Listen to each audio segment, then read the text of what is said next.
nós vamos... Pronto, tá gravando. Então, a leitura do texto, você acha que você conseguiu memorizar para alguma coisa? Certo, a gente ir recapitulando algumas coisas. Mas nós, nós estamos discutindo a arte de viver de Epíteto, é uma filosofia estoica. O estoicismo é uma escola filosófica que foi criada 300 anos antes de Cristo. Bom dia para quem eu não vi. Bom dia, bom dia. Esse aqui eu já vi, esse aqui é meu brother. E vocês aqui chegou um amigo, chegou um amigo da gente aqui, ó, nós estamos gravando. Ó, nós vamos até almoçar. Ali, beleza? Olha para a câmera e diz assim, oi. Olha lá, oi. A câmera filmando lá. Aê! Mas aí sim, ué. Aqui é o grupo da Escola de Cidadania e Filosofia. A gente está participando da Olimpíada, a 10ª Olimpíada, é a 10ª, de Filosofia. E aí agora a gente está preparando o material, a arte de viver, do livro de Epíteto, filósofo. Fazendo a redação para depois colocar em prática. E a gente, só que a gente já vai gravando ali, que fica mais fácil. Depois a gente vai ouvindo e vai cortando os pedaços. Vai corrigindo as falhas, os erros, né? É isso aí.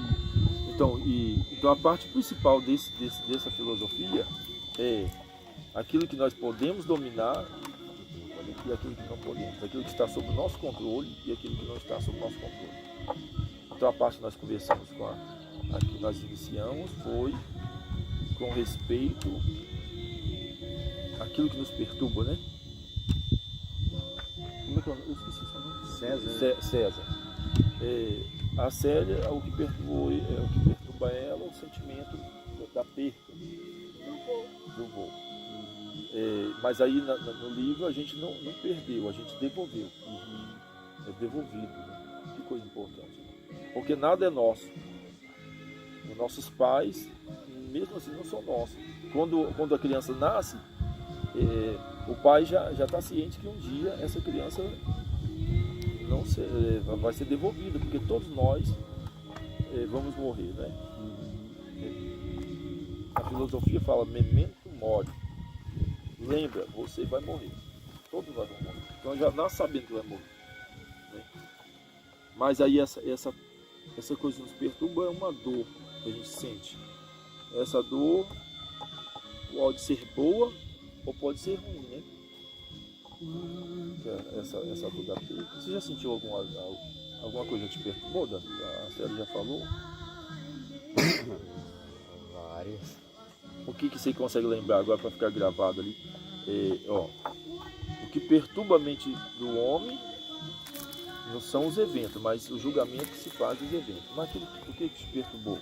Só para a gente tentar descobrir. O fato daquelas vezes lá que eu fui com a briga de sair de casa. Que falta do que eu fazia no tempo. Então isso por um lado foi bom, pelo outro não foi mais. Então, vamos tentar então descobrir isso aí, né? Então não são os eventos que perturbam, mas o julgamento que a gente se faz desse evento. Como que a gente consegue, em relação a esse sentimento de julgamento, o julgamento que a gente faz desse evento? Por exemplo, que vocês... Bom dia! Oi, paizinho. Ô menino! Bom demais, né? Nós estamos aqui filosofando. Então tá bom, Beleza. Tranquilo, gente, fica à vontade. Tá bom, obrigado. Mestre, pode ficar à vontade, eu vou ali. Mas você tudo vai ficar pro almoço, tá? Fica tranquilo, que aí você está em casa, beleza? Obrigado. Escutou, né, Fran? Então, esse caso do... Eu tô admirando aquele negócio ali. Esse caso, o negócio... Vai lá ver de perto, mulher. Esse negócio foi tipo perdeu ali, dá uma sensação que perdeu a liberdade, né? Foi o julgamento que você fez. Naquele momento você fez. Mas que outro tipo de julgamento que venha? Mas eu acho que é questão da mudança, não é? Tipo, você sai do seu ambiente E você tá indo para um lugar que nunca fez parte da sua vida. A dor, eu acho que é a questão de você se adaptar a uma mudança que não era a sua realidade. Né? Tipo, não faz o menor sentido eu sair da minha casa e ir para um lugar que não é minha casa, entende? Isso não é um sentido de dor. Então, mas esse foi o julgamento que o Danilo fez, que você fez. Mas não tem outro tipo de julgamento que não doa? Mas será que o sentido de ignorar isso não é só ignorar? Mas não é ignorar. Aqui não fala em ignorar. Julgar não é ignorar. Mas que outro sentido eu posso dar a isso? Então, para você não sentir essa dor. Tô indo pra uma casa de festa, como é que é? De férias. férias. Não, você tá saindo, pra você sair de uma situação, significa que aquela situação não era tão boa, né? Porque, pelo que o filósofo diz, não é o evento que perturba a gente. Por exemplo, não é o ter ido lá para a casa de acolhimento que perturba. Foi aquela sensação, aquele julgamento que você fez da sua ida até lá. Talvez, igual você falou na casa de festa, né? Como falou? Casa de férias. Em férias, né? Mas se você talvez tivesse pensado, não, eu estou indo. Ou se você tivesse naquele dia alguém para te orientar e você te falar a verdade com a racionalidade. Por exemplo, assim, ó, você nesse lugar que você está aqui agora, você está em situação de risco. Você não pode complicar sua vida mais tarde, que mais tarde pode acontecer isso. Ou vamos cuidar primeiro desse fato que está impedindo você estar no convívio familiar. Se alguém talvez estivesse com você, te orientado para você parar para pensar, não, eu vou ficar ali um tempo. Mas como é que eu vou pensar? Eu estando aqui, talvez, pode ser assim, eu estando aqui não vai ser bom. Por exemplo, Mas Sabino, se eu conheço só o gosto da maçã e você fala que o morango é bom, e eu nunca experimentei o morango, se a minha realidade é essa, como é que eu vou sair e vou pensar diferente da realidade que eu vivo? Consegue entender? Tipo, vem uma pessoa de fora que fala que a minha realidade é uma situação de risco e eu vivencio todo dia aquilo ali, mas pra mim já virou normal. Eu tô falando isso não como Danilo, mas como experiência própria. Já virou normal, uma situação normal. Aí a partir do momento que eu saio dali e começo a ver que aquilo não é normal, mas naquele momento ali, se alguém de fora falar pra mim que não é normal, que eu tô saindo de uma situação de risco pra viver uma coisa melhor, eu não acreditaria. Você acreditaria, Danilo? Pra mim, você tá me tirando, pode ser que seja ruim ali, mas você tá me tirando de um lugar que pra mim, na minha cabeça, aquilo ali eu venci. Né? É mais difícil, a mesma coisa a realidade das pessoas. Tem pessoas que vivem uma realidade sobrenatural pra gente, mas aquilo, na cabeça dela, é aquilo que é a realidade, tipo, é aquilo que é bom ou ruim, vamos dizer, o sentido da vida dela é aquilo lá. porque não vai ser no segundo. Porque está escrito assim, que o filósofo dizia que a gente ponderar, controlar, mas assim, não seria no estalar de dedo que a gente ia absorver e chegar a esse ponto de vista. O julgamento não pode ser julgado na hora, então eu acho que tudo isso dependeria, agora fazer igual a um trecho lá, que eu até coloquei no estado. Caberia à filosofia nos orientar. Porque o que aconteceu foi Sêneca. Ele precisou que a filosofia orientasse ele. Mas chegou aí, um ponto que ele viu que a filosofia... Boécio entrou, segundo a história, um filósofo chamado Boécio, ele teve que... se manifestou a filosofia lá, onde ele estava preso, e a filosofia começou até ele pintou a filosofia como se fosse uma dama, uma mulher. E aí começou a cobrar dele, começou a mostrar ele. Então, quer dizer, vocês não teve uma filosofia para conversar com vocês, para orientar, para abrir o olho, para você chegar a esse ponto. Despertar a dizer assim, ó, aqui não tá bom. Vamos supor, lá no Rio de Janeiro, o pessoal mora lá naquele lugar lá, onde que a enchente sempre derruba lá. Foi em Rio de Janeiro? Não é em Rio de Janeiro, nas praias, no próximo ali. Eu sei que tem um lugar lá que até uma instituição católica, investiu R$1 milhão lá para tentar ajudar o povo. Lá sempre. Aí a pessoa está na casinha dela e ela não percebe que a casa vai cair. Porque nasceu ali, se criou ali. Aí alguém chega e fala assim, olha, nós vamos tirar você daqui, porque você está em situação de risco aqui. E ela bate o pezão, não quer sair. Aí acontece, como aconteceu lá, né? Aí a defesa civil que eles falam, né? Uhum. Mas aí a pessoa não consegue acreditar que aquilo uma hora vai esbarrancar. Aí esbarranca e mata gente. Então quer dizer, eu acho que precisa. Então, Eu acho que fica legal gravar pra ver a vida pra muito chiado. Dá pra tirar alguma coisa. Dá pra ver que tá chiando. Bate certinho ali. é por causa da folha. Esse negócio aí. Não é por causa do vento mesmo. Bate pra cá. Não tem muito o que fazer. Então, viu? Mas agora eu acho que tudo depende do trabalho, então, para a gente chegar a essa conclusão, né? O julgamento que se faz dos eventos. Que na hora a gente não consegue raciocinar. Na hora. Por que isso aconteceu? Por que não consegue? Mas será que aquilo não é a consequência? Tipo, será que o errado não somos nós de tirar as pessoas dali? Você tá fazendo seu trabalho, né, humanitário e deixando que as pessoas sobrevivem. Mas já parou pra pensar que talvez nós somos os errados, porque a realidade que eles vivem é aquela? Mesmo sabendo que eles vão morrer, tudo. Mas, ué, faz sentido pra eles? Até mesmo a morte? Mas uma conversa, né? Aí eu acho que depende. Porque de repente a nossa mente está fechada com o diálogo. Ó, mesma coisa morador de rua, por exemplo, vamos citar aqui, que a gente não tem muito. Aqui eu falo assim, Rondônia, né? Porto Velho, aqui não tem mesmo. Mas São Paulo mesmo. A cada lugar que você vai, quando você sai ali, vai pro centro. É um absurdo, é pessoas em cima de pessoas, assim, numa situação de vulnerabilidade absurda. Mas aquela é a realidade deles. E 90% daquelas pessoas ali, tudo bem que saiu de uma situação de convívio e foi pra rua, mas a maioria delas não quer sair dali. Pelo menos as que a gente já conversou e tal, e participou de algumas coisas lá dentro. Então essa afirmação não quer sair. Será que a gente consegue afirmar isso? Não, a gente não. Eu não consigo afirmar de todos. Não, Não eu faz não muito quero. sentido. Eu estou aqui nesse lascado aqui, mas eu não quero sair. Não, Será nem, que, na verdade, nem todos. Realmente faz sentido. Mas o que eu quero dizer é que a pessoa não sai ali daquela região. o sai mito da ali caverna, então. de Tá igual o São mito da Paulo, né? caverna. Tipo, eu vou pro interior, eu vou para outro lugar tentar alguma coisa. Não sai, não faz sentido pra pessoa sair dali. Entende?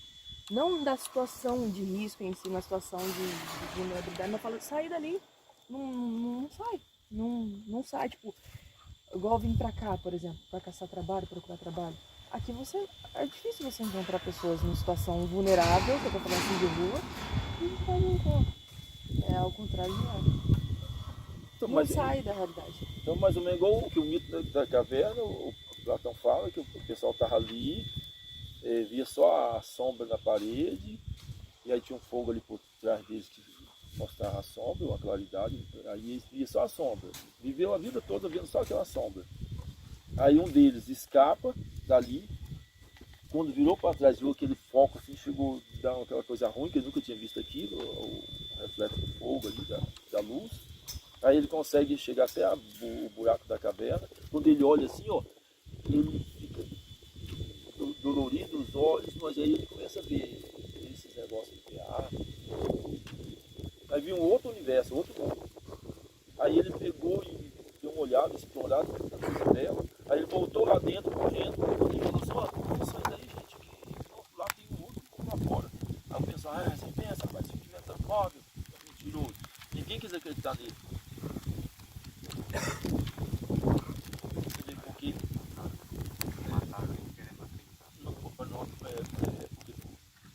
então isso pode ser que a pessoa está lá porque ninguém conseguiu convencer que logo ali está um livramento.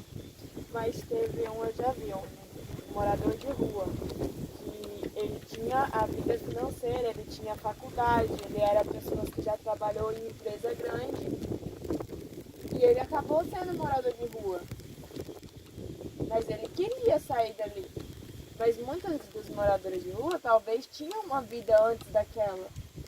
Porque ninguém nasce já morando na rua, alguns deles. Então uns tinham uma vida antes dessa. Por que não querem mais sair dali? Eu acredito que quando você precisa comer para sobreviver, algumas coisas também não passam a fazer sentido mais, sabe? Eu preciso me manter vivo, preciso me manter... Porque quando você tem fome, muita coisa passa a não ser tão importante, sabia? Você precisa comer, você precisa alimentar as pessoas que estão com você, às vezes até os filhos, a esposa. Então, tipo, não sei. É mais fácil a gente conversar quando tá numa situação boa, a gente conseguir raciocinar alguma coisa, do que tá numa situação dessa, porque você já não tem cabeça pra muita coisa, né? Não sei. Então, mano, parece que tem um trecho aí que fala sobre isso, de possuir de Deus. Eu vou somar aqui um pedacinho aqui, ó. Não te apresse a adquirir ou possuir.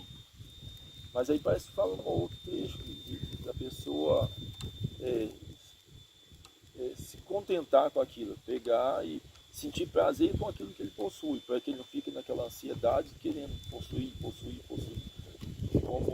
Esse é muito particular também, né? por exemplo, porque nada é seu, você, eu devolvi, então, quando você devolve, porque o objeto era seu, né? Então, assim, pelo que a gente percebe na filosofia estoica e de vida, é assim, a pessoa possui, tem aquilo lá, mas não é dele. Ele tem.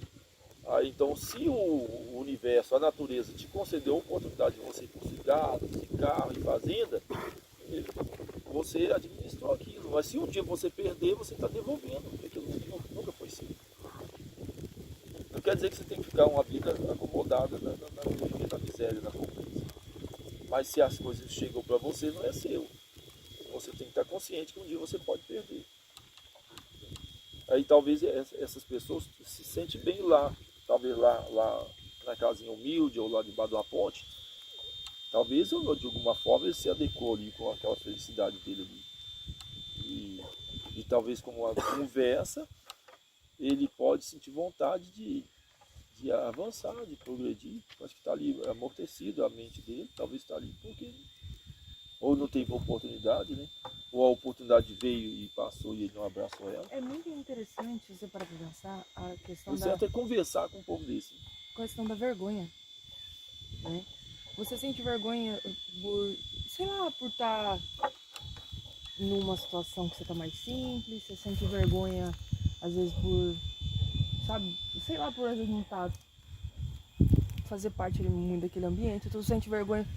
E aí quando você começa numa situação vulnerável, você passa a não fazer mais sentido essa questão da vergonha, né? Tipo, você tá sujo, você tá precisando de alguma coisa, você simplesmente, quando o menino lá, o Gu, falando, chega no restaurante, eu falo, gente, eu sou morador de rua, e eu tô tipo, passando por aqui, e eu queria que vocês me dessem um prato de comida. Ele fala fala numa realidade que não existe mais vergonha. Ele fala num tom que tipo, tá tudo bem, né? Ao ponto de não fazer mais sentido aquilo que a gente tanto preza, tipo, ai meu Deus, Deus me livre, eu pedir um prato de comida. Eu? Vale, Deus, se eu não puder comer, eu nem como. Mas aí o que acontece? Aqui, em que ponto aquilo passa a não ser verdade pra gente, né? A gente tirar. Eu parei de pensar sobre isso, tipo, você deixa de sentir vergonha por aquilo que normalmente você tem, né? No dia a dia. Não passa a não ser sentido mais. Será que o resultado final é pela fome, é pela necessidade de sobreviver? E aí a vergonha tá ali porque você não tem consciência da necessidade da sobrevivência, será? Porque você nasceu e viveu numa situação de conforto, mesmo que não seja tão confortável. Mas a gente não é morador de rua, a gente não está numa situação vulnerável. Mas aí você nasceu e viveu numa situação confortável, que é muito diferente da vivência dessas pessoas. O sentido da vergonha. É interessante quando a gente para pra pensar sobre isso. Mas é aquele trecho ali, é que a gente enxerga. Tem um trecho que fala sobre isso. Se você é manco, aleijado, viva. Como é que é lá? Esse trecho aí que fala. Se você nasceu rico, seja o melhor.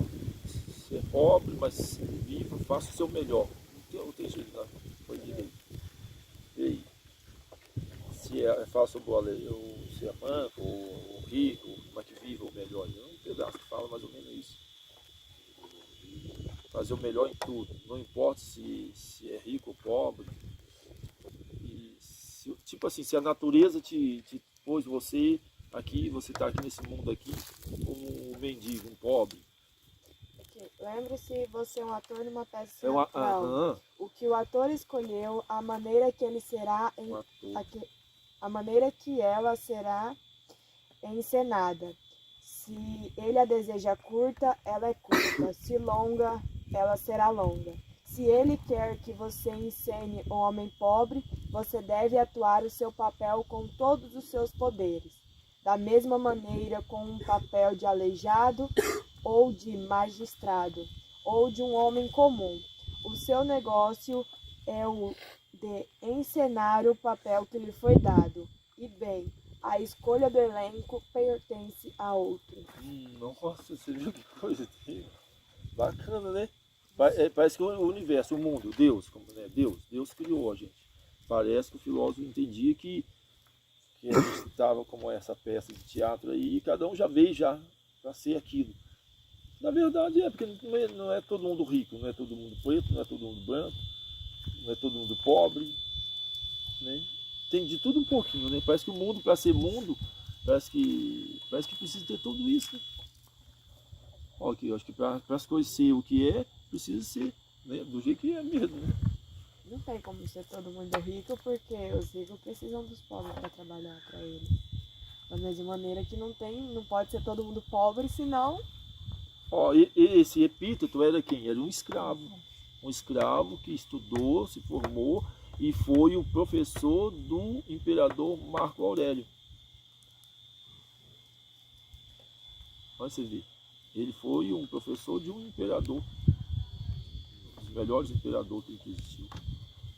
Então, mas agora, né, isso é interessante. Então, quer dizer, será que então esse abençoado, esse morador de rua, ele veio para ser um morador de rua ali mesmo e fazer com perfeição essa peça? Verdade. Parando pra pensar, idoso. Ó, vocês podem ir tomando café, porque o almoço hoje é 3 horas da tarde. Que bom.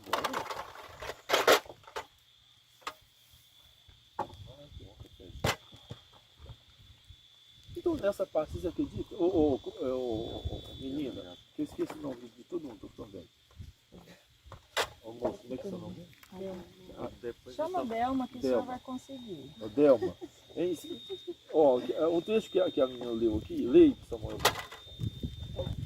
Lembre-se que você é um ator numa peça teatral e que o ator escolheu a maneira que ela será encenada. Se ele a deseja curta, ela é curta. Se longa, ela será longa. Se ele quer que você encene um homem pobre, você deve atuar o seu papel com todos os seus poderes. Da mesma maneira, com um papel de aleijado ou de magistrado, ou de um homem comum. O seu negócio é o de encenar o papel que lhe foi dado. E bem, a escolha do elenco pertence a outro. Então, parece que o filósofo queria dizer de Deus. Deus criou o mundo. Fez tudo, fez o ser humano, fez tudo. Parece que ele já fez, então aí parece ali, dá a entender, que ele já fez ali, então o mundo tem o pobre, tem o aleijado, tem. Você é uma pessoa que. Como é que fala? É um personagem, né? Personagem? É um ator. O que você acredita nisso? Dá para acreditar mais ou menos nisso? Será que nós somos como ator e aí estamos aqui na Terra aí 50 anos, ou 20 anos, ou 10 anos, ou 18 anos como o Daniel, né? Foi embora com 18 anos. Será que nós já veio cumprir? Hã? Eu já acho que não, porque se o cara pode controlar a mente dele, ele pode controlar o que ele quer fazer, o que ele não quer. Mas será que eu posso controlar minha mente? Você não Sim, pode claro, controlar os seus pensamentos. Segundo o filósofo, a gente pode. A única coisa que a gente pode controlar de verdade é só a mente. Nada o corpo a gente não controla. Mas será que a gente controla? Porque a convivência, o hábito com as pessoas altera a concepção que a gente tem. Se você falar assim, não, a convivência não tem nada a ver, eu sou, como é que é?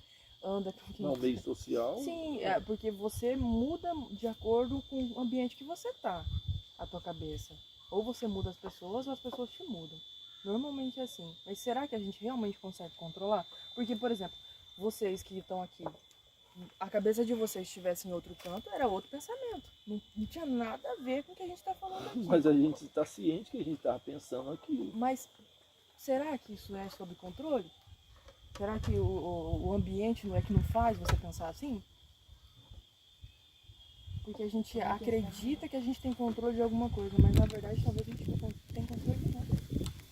Mas a única coisa que a gente pensa que é da gente é o pensamento. O pensamento é Mas nosso. o pensamento ele cria, através de uma situação da realidade. Então automaticamente não é nosso. Não, aonde que é? Tá começando aqui em cima? Não, você quer o que eu acabei de ler? Agora, É. Aqueles que se envolvem, Porque no começo da leitura, você viu o que a gente pode... você deve se comportar na vida. Não, é do ator. Mas esse pedaço aí que você deve se comportar na vida. Então lembre-se que você deve se comportar na vida como se estivesse num banquete. Ah, vai. Um prato lhe é passado pelo círculo dos convivas até chegar a você. Estenda a sua mão e polidamente o segure. É difícil porque aqui, polidamente, você teria que saber qual é o significado dessa palavra. Que é assim, ó. É assim. E segure. Ele passa por você, não pare o seu movimento. Ele ainda Eu sou... chegou até Deixa eu você. acabar daqui, eu vou mostrar. Ele ainda não chegou até você. Não seja impaciente para obtê-lo, mas espere até que chegue sua vez. Contenha-se assim como relações às crianças. Não. Contenha-se assim com relação às crianças, esposa, cargo, riquezas e até que um dia você venha a ser digno do banquete com os deuses. Os deuses daí já é pagão, né? Porque naquele tempo, isso aí foi antes de Cristo nascer, muito antes de Cristo nascer, esse cara escreveu isso aí. A filosofia já tinha, né? Pega a carteira da mãe lá. Não ele, Epíteto, né? Mas assim, essa filosofia é antiga. Então eles, era 300 Então, anos no antes caso, de Cristo, no caso, essa aqui não é assim, de um filósofo, vamos supor, de agora. Não, isso aí Esse foi um pergaminho achado Anticristo. bem antes Antes Jesus de nascer. Cristo. Assim, esse cara, ele já era, ele foi Epíteto, já era quase contemporâneo do tempo dos cristãos, mas ele ainda seguia Zenão, que era o fundador dessa escola, 300 anos antes de Cristo nascer, entendeu? Então era, né? Aí, ó, igual, nessa parte ali eu entendi, ó. Eu lembrei de Vinícius servindo aqui, ó. Eu tô servindo aqui, aí ao invés de você igual pobre, igual os pobres, fica assim, ó. Fica passa pra mim. olhando. Ao invés de eu pegar, eu passo para o outro. Né? Quando voltar em mim de novo, daí sim eu vou pegar. Com maior delicadeza, ó. Né? Aí, então a pessoa não fica assim afoito querendo pegar logo. Ele aguarda, chegou lá, entendeu? Com aquela delicadeza. Então isso é essa paciência de esperar que tudo, esse impacto que dá da educação, isso que ele queria mostrar. Como o provérbio fala, quando sentar numa mesa, não seja como põe uma faca na garganta, não seja como um glutão, né? Quando você vai comer na casa de gente chique, você não vai enchendo o pratão assim e comendo, você põe uma faca na garganta, então, assim, para e ó, come só, seja educadamente, né? Mas assim, então ele queria dizer que a forma de nós viver, então quer dizer, para viver, nós estamos aqui nesse mundo, então a gente tem que ser sensível, educado, prudente, aguardar a nossa vez. Isso faz parte da natureza, né, da gente viver. Quando a gente fala dessa questão do controle que a gente tem. Eu estou falando isso para vocês porque a gente chegou numa reflexão esses dias atrás. Por exemplo, o ambiente, ele faz muita pessoa.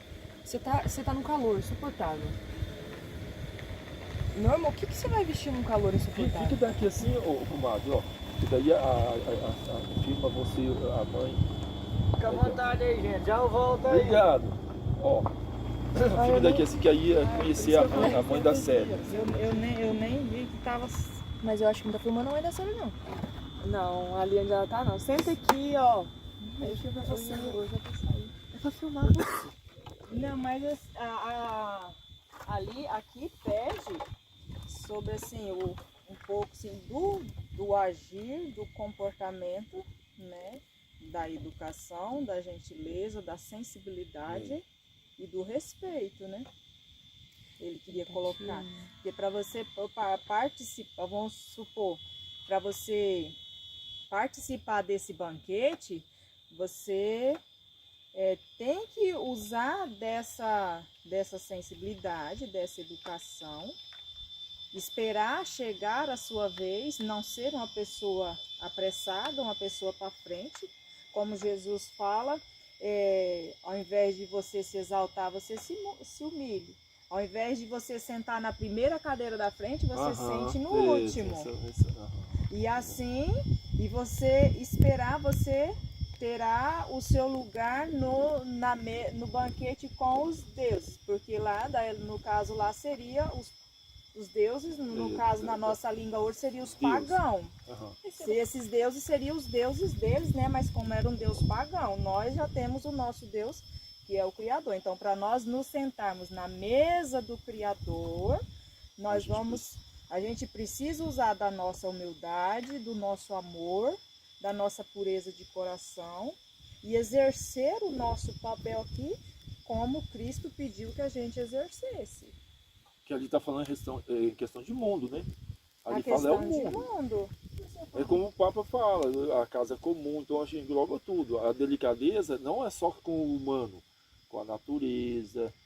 Né? Exatamente, ter o cuidado o respeito, também. né? O respeito. O respeito com a natureza, o cuidado com a natureza. Da mesma forma que a gente tem que ter o cuidado e o respeito com a casa humana, a gente também precisa ter o respeito e o cuidado com a casa natureza. Mas isso não envolve muito a questão do controle, né? Se a gente parar para pensar em tudo, no que a gente leu, quando a gente... no sentido do controle, né? Que aí todo mundo, você se senta, cada um... Isso foi ensinado de uma forma, foi colocado como uma forma de respeito, foi colocado como uma forma de empatia. Mas será que também não foi como uma informação oculta de um controle? Né? Então, lá no início, não aqui, no rascunho que eu fiz, fala sobre a disciplina. Mas a disciplina também não envolve o controle de alguma coisa? Porque assim, se a gente não tiver uma mente Envolve o controle disciplinada, das suas ações. Mas será que são minhas? Se a gente não tiver uma mente disciplinada, por exemplo, hoje tudo depende da disciplina. Aí a depressão, a ansiedade, a angústia, uma mente indisciplinada, ela é propícia a cair em depressão, porque você precisa, todas as coisas me são lícitas, mas nem todos me convêm.